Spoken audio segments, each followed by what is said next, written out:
I started feeling the power of Italian, and it's really discipline, and it's just intelligence of organization. And once you understand that, that's where the power of culture is, in that kind of organized, very precise, very definitive language. Italian is a very legalistic language. So, like the way even Romans talk, they communicate, it's very precise. And that's there are a lot of misconceptions about Italian culture is that, right? It's very light, it's very chaotic, it's very eccentric. But in a way, that kind of eccentricity is the exhaust. This is Unconditioning, Discovering the Voice Within, with Whitney Ann Jenkins.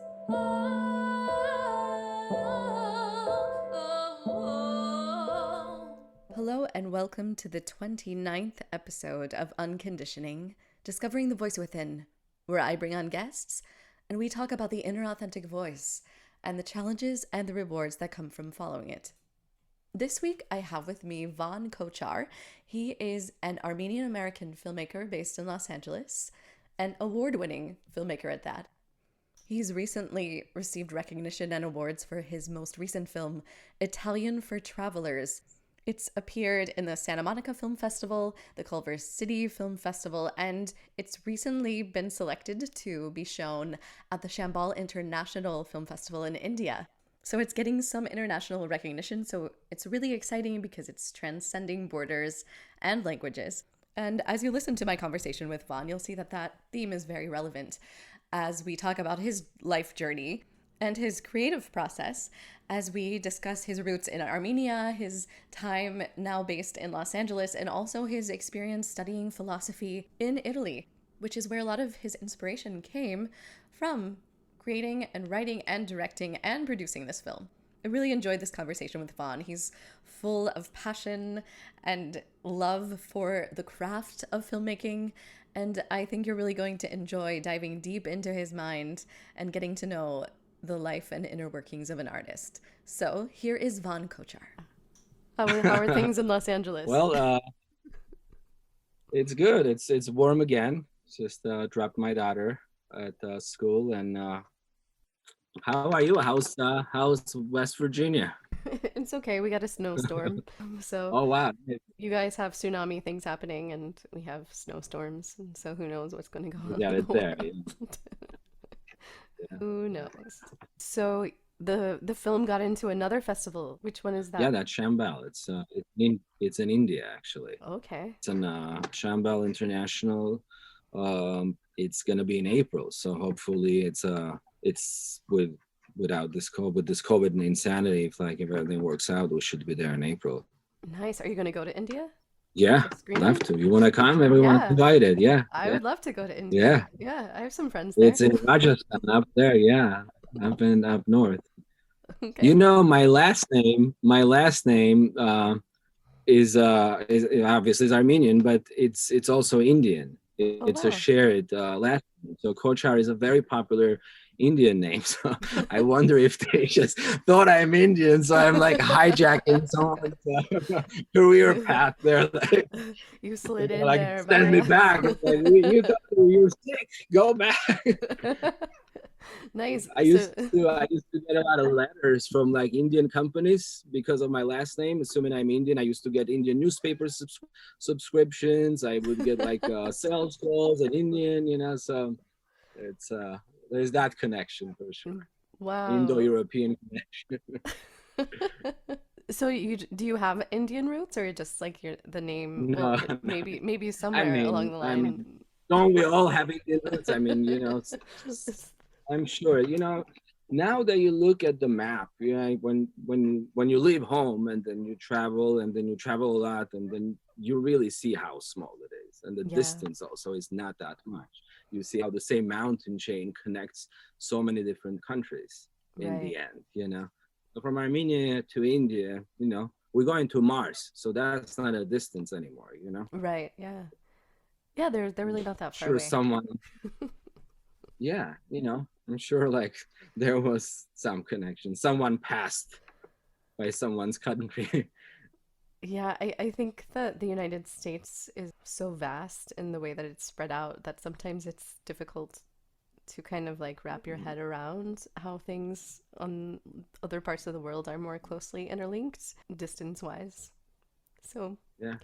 Even yeah. here, I mean, the states are so different too, right? If you Mm-hmm. think about how, like, we assume it should be the same country. Maybe part of the problem is that too, that we assume that it's this one coherent thing. Why Right. we don't get each other? Well, maybe we shouldn't be getting each other because it's too big.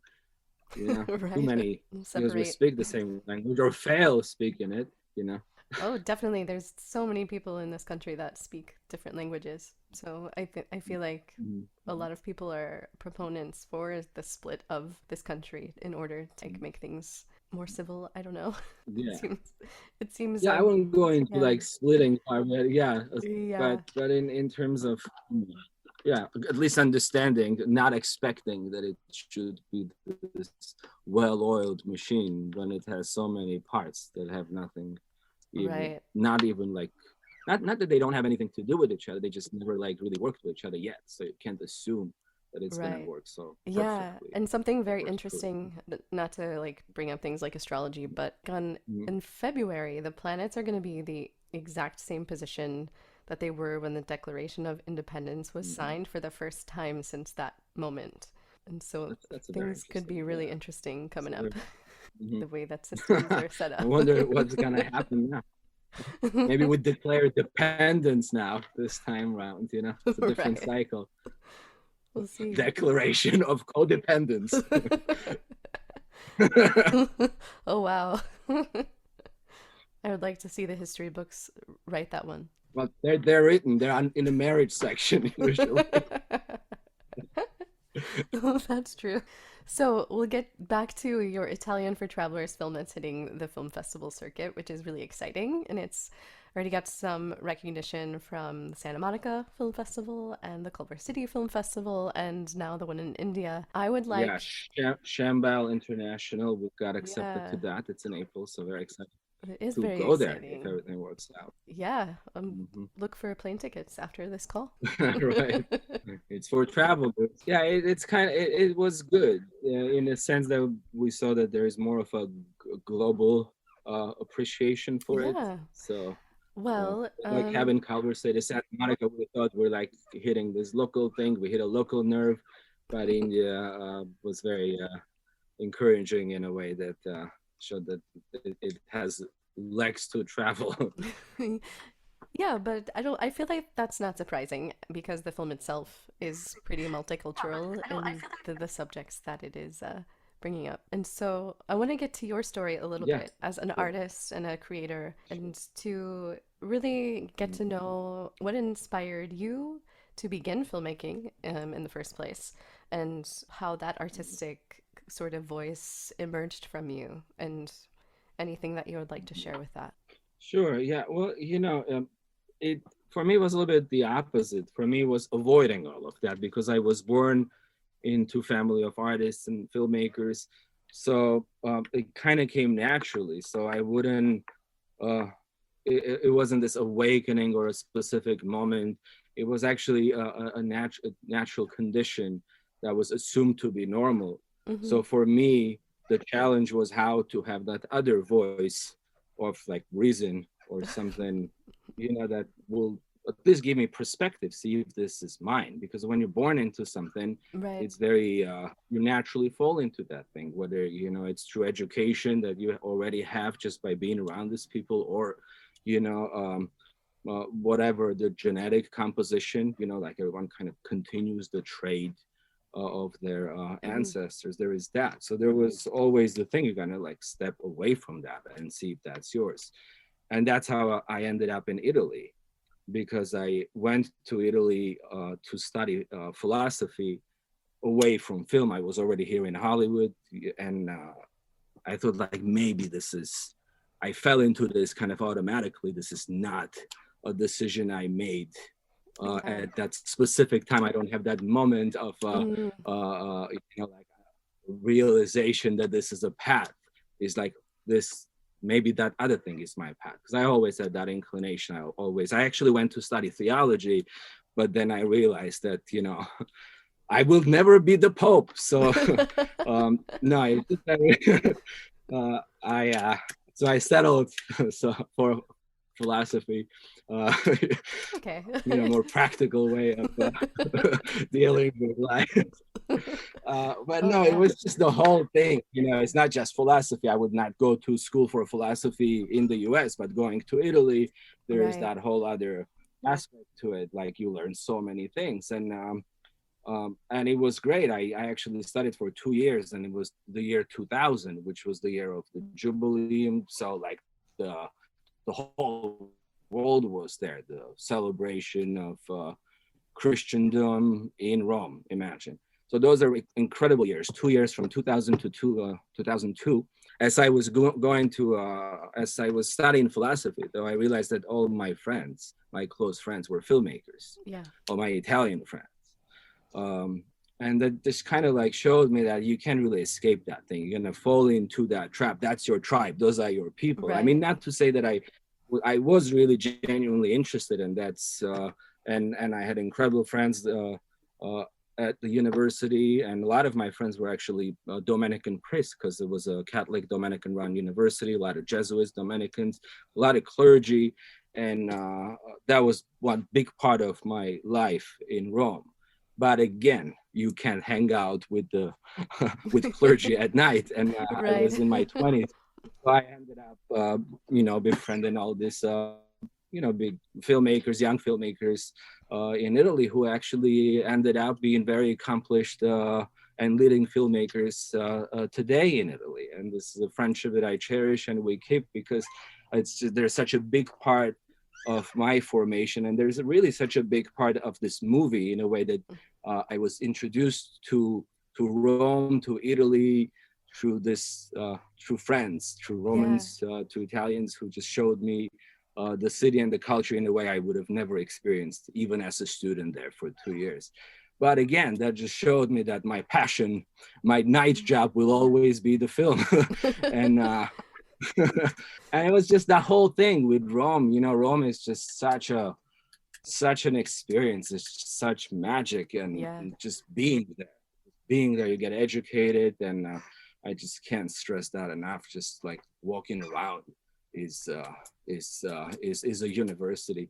But what really just carries you away in Italy is, for me, was the language. Oh Just yeah.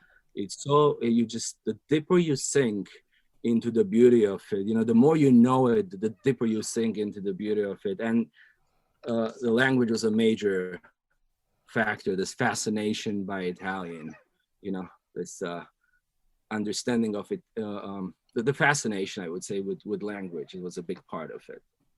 Yeah, it seems like to be connected with that language also is a much more authentic experience of experiencing Italy too, rather than just like the surface level of. Oh yeah, and there's this melodic, emotional, right? This vivacious component of Italian that's just so universally loved. There's such a charming vibe to it.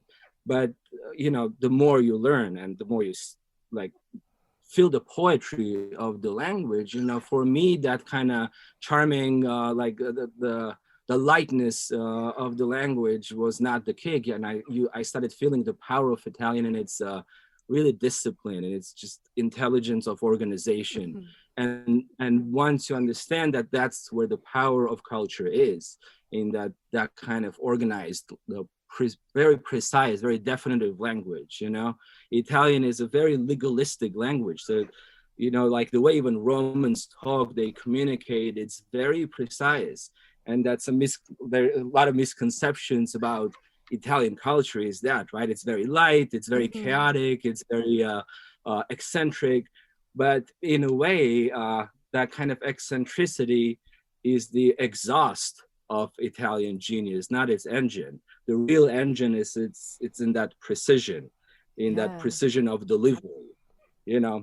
A lot of my Italian friends would argue that uh, uh, there's more exhaust than engine, but it's nonetheless, the engine Yeah. is in that precision. And I think that aspect of language really lends itself to a thriller or a tragedy or something solemn that we're trying to accomplish in the film.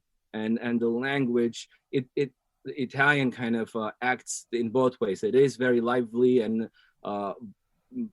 energetic, gives that kind of fun component to it, but it's really that precision and discipline of the language that lends itself to the genre of tragedy and a thriller, and the Yeah. heaviness that comes with it.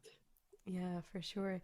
So, how did learning the Italian language from that point influence your voice as a person and the way that you navigated life from your experience of being in Italy from that point forward? It's just the music that stays with you. Like I catch myself of just like, just trying to recreate the intonation of it, just tap into the rhythm of it. Just like such a lot. It's alive, and it invigorates every time you start feeling it. And that's that kind of passion for it, that kind of change that I experienced from like learning it, and the excitement you get from, again, that the thrill you get from experiencing the beauty of this language. That's a glimpse, or it's just the thing I wanted to show in this movie, to deliver uh, through this form, or integrate into the story. Okay. All right. So, how did you go from studying philosophy in Italy into coming to the point of actually creating and making this film and finding your voice within Well, filmmaking that you were trying to run away from? yeah. Well, yeah, I was making movies before. I mean, I made a couple of shorts, a documentary. So I've been my I made my first short when I was 17. So like I already had some experience. And actually, when I came during the summer break, I made a short film here in LA that I took back to Italy, and it actually we got to a bunch of film festivals back then with that short film, and that's how I met a lot of my Italian friends. Hmm. So I guess Okay. again I could Yeah. never really run away from it, but Yeah. at least I took a perspective journey, really, to kind of expand and distance myself from the idea of myself that I have, to see if that's an idea worth like fighting for. Because when I came back, then it's like, at the end I realized, like, I'm not gonna be teaching philosophy, I'm not gonna be really pursuing that path. But that's something, this knowledge and peppered with this Italian dressing, this is Right. something that can be can enrich or give meaning to this other path that you're Right. kind of were thrown out. Yeah, to infuse like a Mhm. philosophical kind of approach to filmmaking also, which You is know, and not to burden it by that. I yeah. wouldn't say that, like, like really, really going into it from this lay perspective, and someone that had that like luxury of youth, of not even like thinking like, you can't go from one unstable career path to another. But in a way, like studying philosophy makes you like lighter. You take those things easier. You take philosophy easier, and like that whole thing that comes with it, that seriousness and all, it translates into something lighter. So I don't use that philosophical thing. I think that the story of the Italian of Travelers is very simple, and I think, you know that simplicity is in the end the goal of both philosophy and film and art, Hmm. to like communicate. You can't, philosophy is not communicating difficult ideas, it's a methodology of communicating the truth. Right. But if you find another way to communicate the truth, or at least an attempt to find the truth, then it's all equal, and you cannot have any kind of intellectual advantage by studying philosophy. I mean, it's just, can read all those books. It's just better to read them in Italy. Yeah, of course, with those surroundings and that environment, Yeah, and yeah. the romantic aspects of Italy, which I feel like you definitely. Your wife is Italian. Did you meet her in Italy, or how did that come about? No, we met here. I mean, she's Sicilian, but Okay. she is no, we met here. She's a New York Italian, Buffalo Italian, but what we had in common was surprising or not at all, that she also, as an American, born and raised here, she lived in Italy. She studied there, and then she lived there for 5 years, and she lived in Florence. So we never met in Italy, but we had that in common, and one of those coincidences that cannot be called a coincidence or cannot be ignored. Right. A synchronicity, yeah? Yeah, yeah. What filmmakers inspired you? Because you definitely have What else like can I a tell you, buddy? specific Yeah. vision. Or Italian for Travelers. It's very like visual and aesthetically very specific. It's a very specific style. And so, what are the influences that inspired you as a filmmaker? Well, I studied history of film back in Armenia, and everything good just inspires you. It's like at some point, just especially later. I know I'm kind of jumping forward with this question, but like later in, again, there is no hierarchy. If it's done good, the appreciation for that is so equalizing. That right now, like from this perspective, it is almost like pinpointing an influence would be like distorting the whole process of how this thing is being built. But definitely everyone. I mean, I was younger, the influences were obviously all those big European directors, because that's what we had. It'd be like everyone from Fellini, Bergman, and then Tarkovsky, obviously, pushing it from the north. And we had just kind of growing up with that the kind of masters of cinema, like being inspired, just like any filmmaker should be by those giants. And again, the list goes on and on. And the only reason I don't want to pinpoint anything is because then it's kind of like everything. Yeah. My influences, I'm everything good. But in regard to this film, obviously influenced by Italian cinema tremendously. I mean, that's just everything, from the beginning of the Cinecittà, like the 30s productions, all the way to now. I just saw Paolo Sorrentino's Hand of God, and that movie is with me, and I just been days, and I'm like, I can't stop thinking about it. Just so many things that just torpedo your subconscious, and they never leave, and then you make all these decisions in your life thinking they're yours, but Right. so many of the decisions I made in my life were dictated to me by Italian filmmakers from the 30s and now. Yeah, So yeah, yeah. I can relate to yeah, that too. Actually, I used yeah. to I used to study films. When I was a Mhm. kid, I would like act them out in my backyard and try to like understand the emotion behind it and why the characters were making those choices themselves. So Mhm. I can relate to that. And some of the films like started to reflect in my life, and so it's kind of like Mhm. what happened first. So you Yeah, also wrote the yeah. film. Hmm. I'm curious because it is so visual. Like, what was it like to write that? Well, the voice of film was easy to find because it was a voiceover CD. I really decided to make a movie about learning CD, language learning CD. That's really what wasn't. What inspired this movie? Like, there's this jokes like, I want to make a movie so bad, I'll make them, like based on Yellow Pages or Yeah. something. Mhm. Mine was like, I want to make it so bad, I'll just make a movie about like, inspired by Italian learning CD. Uh, but that kind of like dictated the voice because, uh, again, how can you build around that? And quickly you realize, well, that's a nice device. It's a trick, it's a nice thing to use.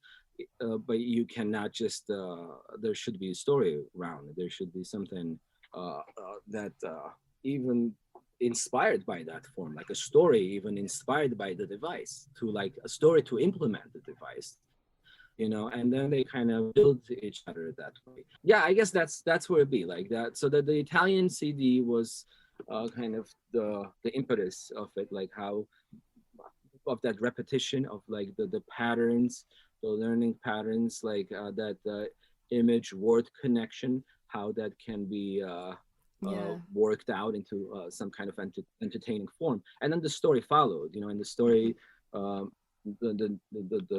espionage thriller, that narrative just kind of followed from juxtaposition with the CD, Yeah. with that kind of a linguistic thing that's going separately.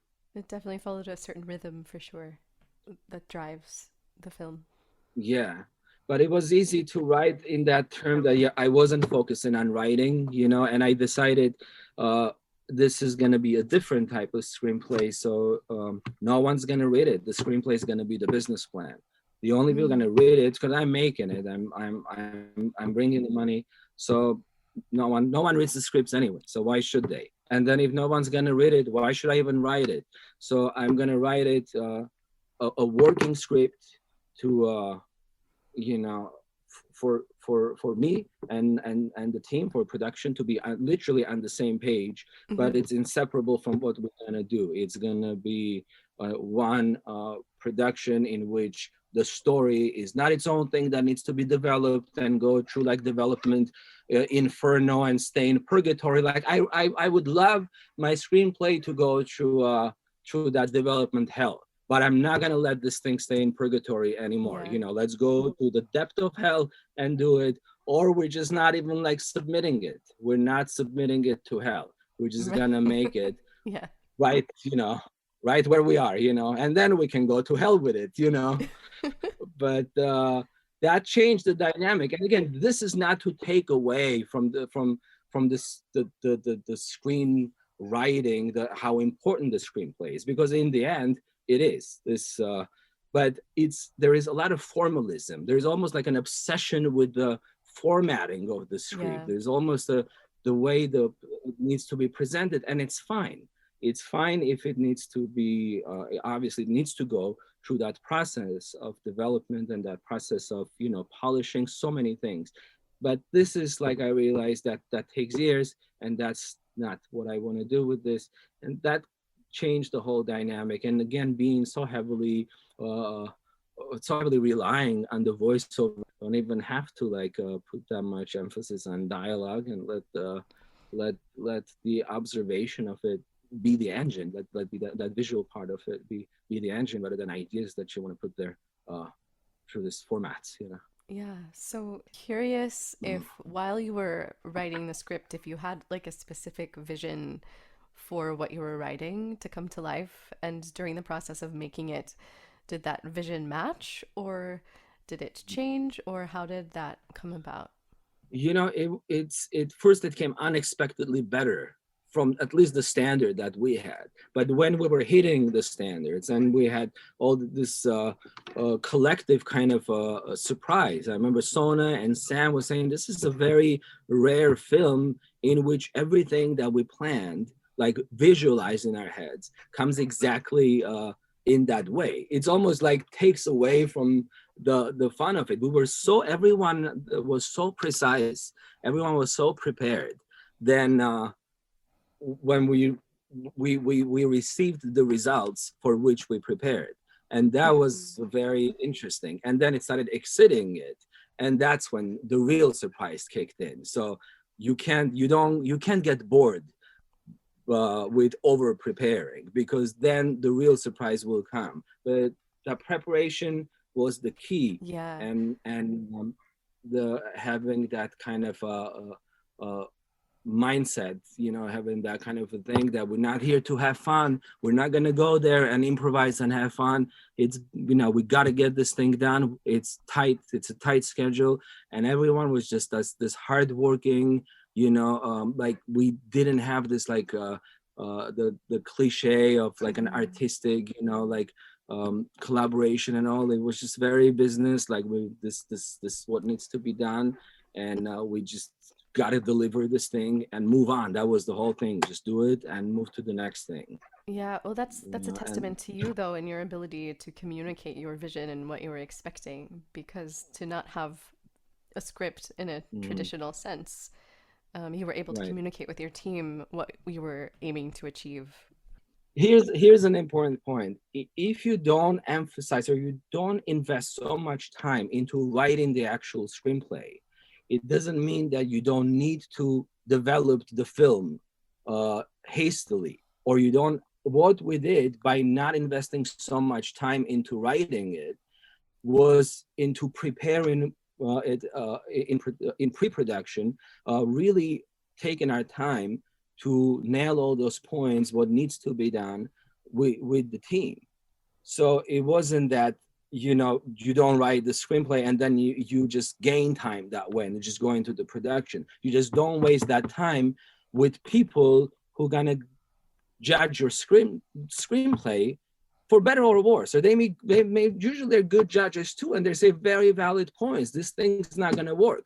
Sure, they're not gonna work, but I don't want to work them out with you. I want to work them out with people who are gonna make it. So I'm gonna take this away from you, and I'm gonna invest that time away from the writing dictatorship, away from the legalism of and format of what needs to be done, with people who like really have a stake. They're putting their time, their money into what's gonna work. So let's work that thing on this end. And that's what we did.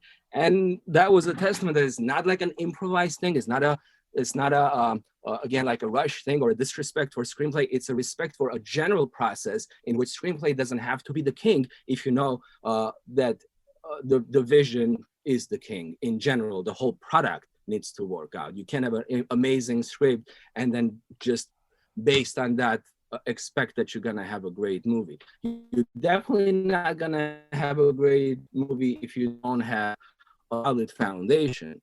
And the screenplay 99% of the time is that. But there's that 1% of the time that it can transform in itself into a different aspect of production and still have its place. So now I look back at that 27, 37 page screenplay that we have, and it's its own thing. It is a screenplay. I'm very proud of that screenplay. But if you really see how much I wrote, it's just several pages. Doesn't mean I don't need to write the movie. I need to make the movie. Right. There's just a little thing doing there. it. But it's too much energy goes into writing. And if you really want to write, kind of put all that energy to write something, write a book, write what the medium is, or let a screenwriter do it. This is all a conversation about a writer, director and this is my process, obviously. A lot of people who come from more literary tradition, people that, for them, it's a whole different thing. That's their process. But my process and also the resources and the possibility of making this happen was taken away from that and putting the effort and energy somewhere else. Just a strategic kind of. Be flexible with the strategic, approaches. Don't be fixed on whatever they're called, because there's a kind of arbitrary things in the end. In terms of they're very solid, but they're part of a process where you don't have very fine lines and frontiers and borders between where what's written and what's visualized. Really, you can write everything down. You can also take a picture of everything. There's different ways of translating it onto what you're doing. So the actors obviously needed to be on board with this as well. Did you have an audition process, and what was that like? Oh yeah, we did a casting ourselves, and a lot of talented people showed up, and that's the thing. You're just blown away by that, by the sheer amount of talent that's out there. Everyone's talented. That's the crazy thing about it. And but I was the thing, like, we came from that position, we're making it. So we're, again, just gonna do it. And you have to believe that those people are gonna come. They're there. If you're there and you think, you're there and nobody knows about you and you're worth it, there's someone else. And that person comes. And it was mind-blowing that almost everyone showed up on the first day. We were just looking at each other. It's like, is this really happening? Can it be? Like, the first guy shows up, that's him. Like, second, third, actress, it was Hannah. Like, we knew it. And it's just one of those things. We believed that they're gonna come, and then they showed up. They didn't But there was a process, and obviously the rehearsal process was very important. You know, that's another thing that helped us tremendously to really take our time with rehearsing, with getting actors on that same page, making them own this thing, understand the particularity of what we're doing, and having very honest conversations. You know, when Josh Lauren, who you know, the one of the leads, and Josh told me plainly, he said, you're asking things that people usually don't ask of American actors. You know, you're asking, and I said, how can we work that out? You know, so let's try, and you know, we work out. But it's just being honest. Everyone needs to have a stake. You know, it's just everyone puts their time and effort, and this is such a tricky enterprise to begin with. So you want everyone to be fulfilled while they're and you want the process to make sense for everyone. Yes. And you want everyone to have an ownership in it. So what are, since you said that you're asking American actors of something that they're not used to, what would an example of that be like? Not acting. I was asking them not to act and not to do anything, but it's just the thing. It's just an ethic, American ethic. You have to work. You gotta work. You gotta earn things. And when you come in there, they want to earn. They want to not to overact, but like really, you know, be their part. Yeah. And in this case, like, it was very important, like, just not to do that, you know. Just like, the point is, it's a very quiet movie. It's very silent, and you go into this long you know, observational moments.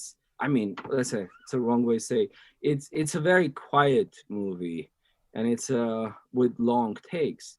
So how much direction can you give an actor who's going to be staring, you know, right, in a sky? Like, at some point, it's like, you're here sitting and looking at this. What are you gonna do? You know. So again, it's a different animal. So it's a different type of film for an actor. But they did it. It's great. Yeah, film acting is very subtle in many ways as it is, and then to ask them to be in a film that is even like taking it a notch down, that had to be interesting for sure. Yeah, and that was the thing. Like, I'm not. Here's the thing with a process that was interesting. You know, we as actors, right? They need to know the background. To build a character. You in your mind, you have to know where this character is coming from and all those things. And it's a very natural thing for actors to inquire a director, especially the one who wrote it. Like, who are these people? Who is my character? And I just didn't know. And I said, your character doesn't exist. You know, it's like, you don't need to do, like, I don't know. We're just like, we're making an illusion. So, you know, it's not whatever works. If you do it right, we'll know. But like, the reason we picked you is because there is something in you that's going to work on screen. This is the least educational and counterproductive thing I'm saying. Like, how to cast actors, I don't know. Like, how to work with actors, I really don't know. We were lucky, you know. Yeah, just good people showed up. We believe good people show up, and like they went along this thing, and it all came together. But rehearsal helps, just like doing it together, knowing what works with these people, not what the character in their mind is, but what they can do right now, being this person in this room at this time with this light hitting them. It's all about that light hitting them. Yeah, so it's a certain intuition and inner knowing of what works. It's not something that can easily be described, but something that you just have to come upon and know. You know, yeah. I mean, I work with actors a lot. I come from theater, so maybe it's something that being around them for so long, I just like know that you as a director can't do that much. Like, you just have to find right people for the project, be extremely honest with them. I mean, there is just nothing that makes it work better than being honest. Like, not like, you don't know this character is, I don't know, I wrote it. You know, like, you want to say the script is like 10 pages. Like, I don't know. So but that kind of thing, you know, yeah, you're just limited as a director, but you can also help a lot again by just making sense, or temporarily at least, for the whole thing to work.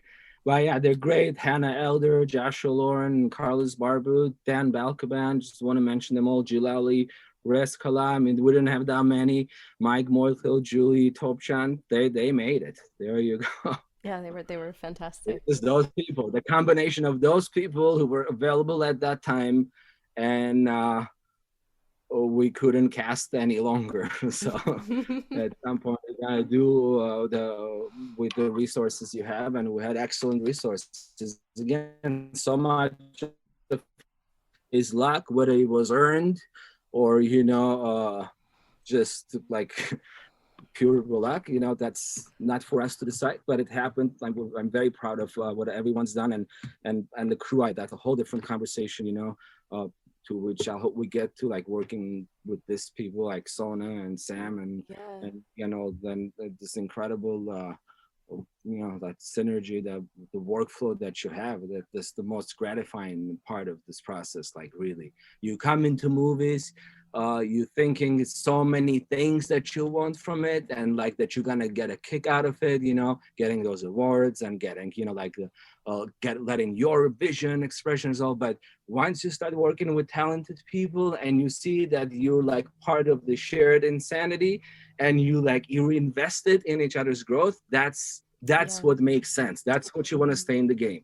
I worked on so many things, like I didn't get a best director with so many combinations, but this combination worked, and without that I won't have this award. Without this kind of investment and commitment and collaboration. So again, it's like you're as good as the team is. There is just no way around it. So that's it. And like being in a city like this, I guess that's that advantage. There's just such a great pool of talent, but again, it takes you years to get to that magic combination of incredible people. I mean, it's just, that's the blessing. That's where I felt I did things right, to be able to work with these people. I'm not just saying it. It's the truth. That's the test. Yeah. That's the thing. That's the thrill. Yeah, it's kind of cool to think that like you just had like this spark of an idea and it turned into this whole magical experience. Yeah, and how much you you cling to that. You think it's yours. Like that's with all this kind of movies too, like written, directed. It's your thing. It is. I don't want to be like humble in that thing. I put a lot of time in this thing. I know what I deserve, but I also know like how much of it is mine, because it's not. How much I'm proud of the fact that something that I initiated was not just made better, but was co-created, built. And it doesn't even make sense if it's just mine. It doesn't make sense, the beauty of it, that the second floor wasn't built by me, that the balcony, someone came up with that idea, the third, the fourth, and then once it's built, no one cares what the foundation was, because maybe the foundation started from the roof. The guy who came last and said the roof's gonna be that. Maybe we were building this whole thing for the dome, and that wasn't me, but who cares? We built this thing. And like everyone owns it now, and everyone has a good thing to show. Yes. So how did you decide to include, it's pronounced echolalia? Wrong. Echolalia, yeah. Echolalia. So echolalia, yeah, it's from the word eco, it's like echolalia. And it's a neurological or stress-induced disorder in which one repeats the words and phrases heard in the past. So it exists. It's very common with autistic kids, but it's also common with adults, and stress may induce that. Actually, everyone has that to a degree. If you're under stress, sometimes you repeat a certain tune in your head, right? Or you repeat certain words, it's sort of a defense mechanism of a body. And that just exactly what happens to our character in the movie. And for her, that sound in her head, the things that she hears in her head, are those fragments from the Italian city she heard in the past. So it just kind of came naturally. We were onto something we didn't know had a medical term for it.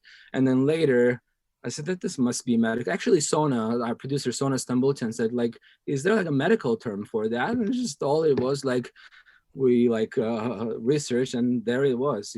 Could have done it like before, but again, the emphasis was not to make anything like particularly psychological, not to be burdened by the responsibility of showcasing this disease in a way it is. But when we did it and then saw what this disease was, it was exactly the same.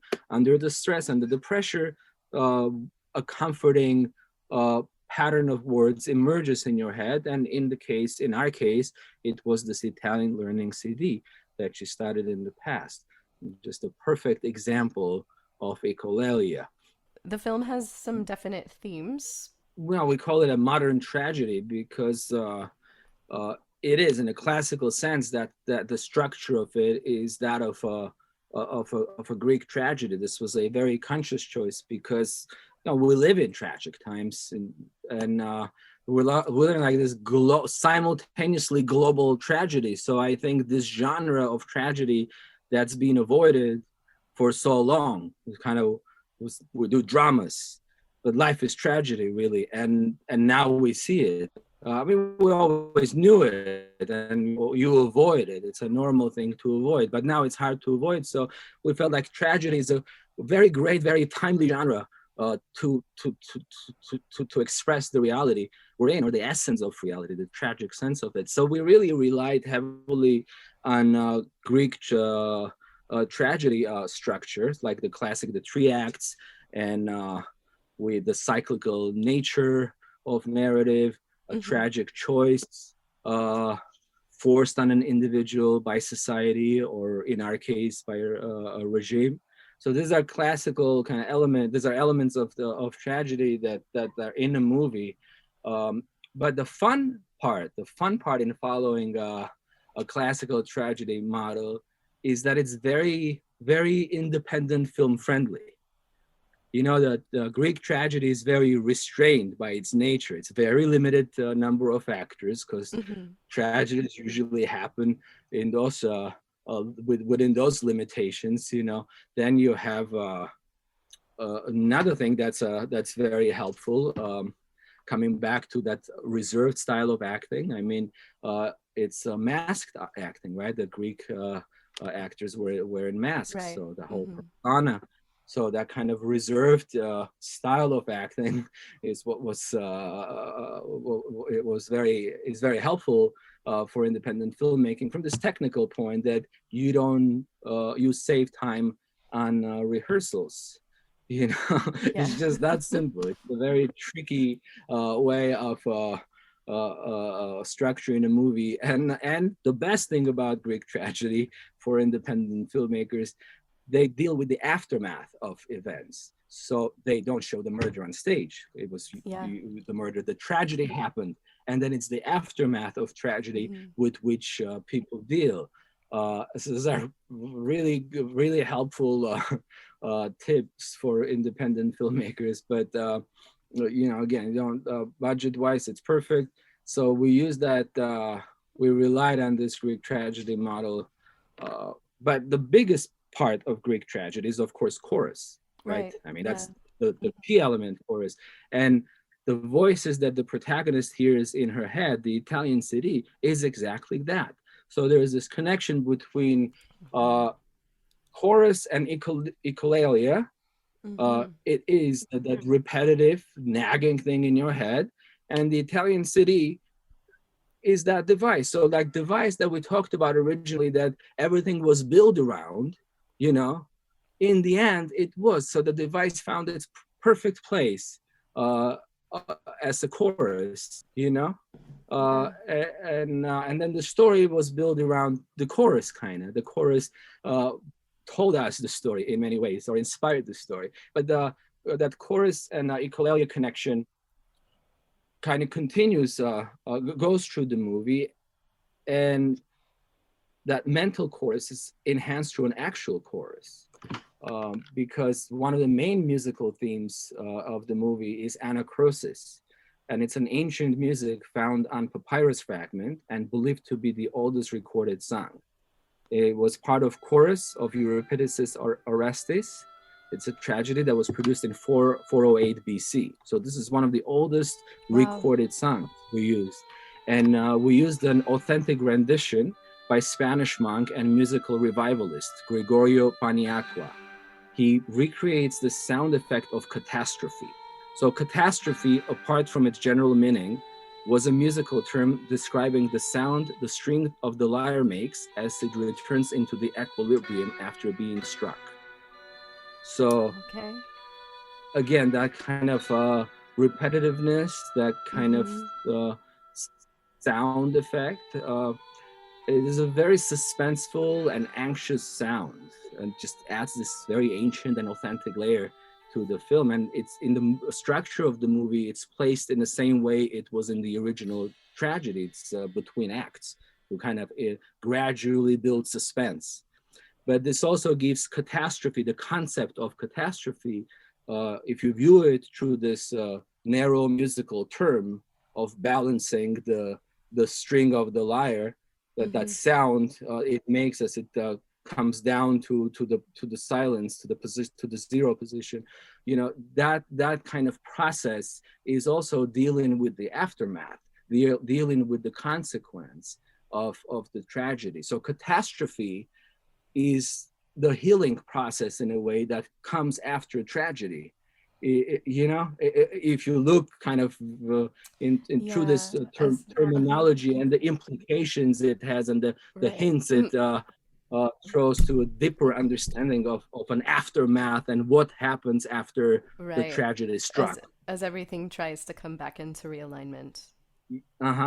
So again, you know, that would be that kind of redeeming part of doing this heavy tragic pieces, because again, it's the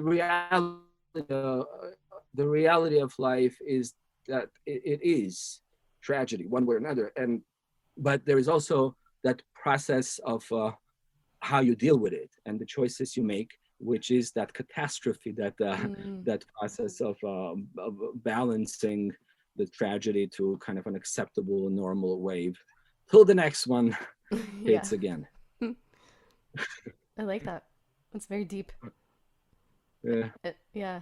There's a lot of thought that went into this. But again, it's deep. Like you don't need to be too deep to do these deep things. They're done. You know, you just see like it's done. It's so like, you know, it's there. You just put it in a movie and it deepens it. You know? Movies is such a mosaic. It's such a kaleidoscope. You gotta like collect pieces. It's just that medium that you can like bring everything from everywhere. So it almost has this like archival value. And I'm just so happy that this type of music was used in the movie, and like more people can listen to this incredible ancient.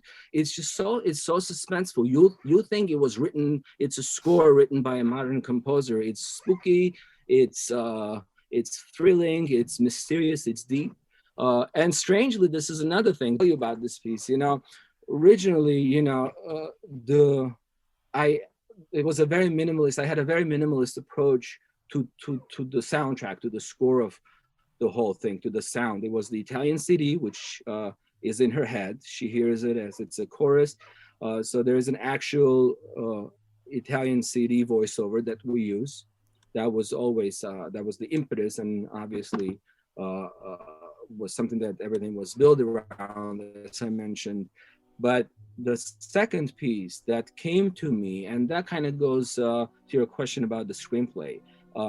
The second piece is what helped me to write the screenplay, and that's Jean Sibelius's Waltz Triste, the sad valse that goes through the movie. And I knew that that piece is an incredible, beautiful piece. You heard it in the movie. So it has three distinct parts, and I knew that I'm going to use them as they culminate. I'm going to use them in each act. They're going to be, first act is going to be the beginning, middle, and it actually helped me to write the screenplay, or at least the structure, knowing that this musical emotionality is gonna raise it to the next level, and then it's gonna crescendo on that third level. So those were the only two pieces that I wanted to use.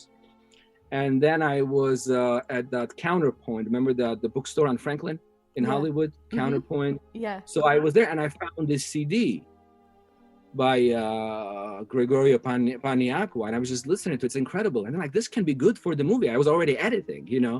This was not part of the plan, but this too, it was such a 3-act, you know, perfect, just perfectly on everything, and just took it home. You know, it really took it home to its ancient Greek base, you know, Greco-Roman and American Armenian base.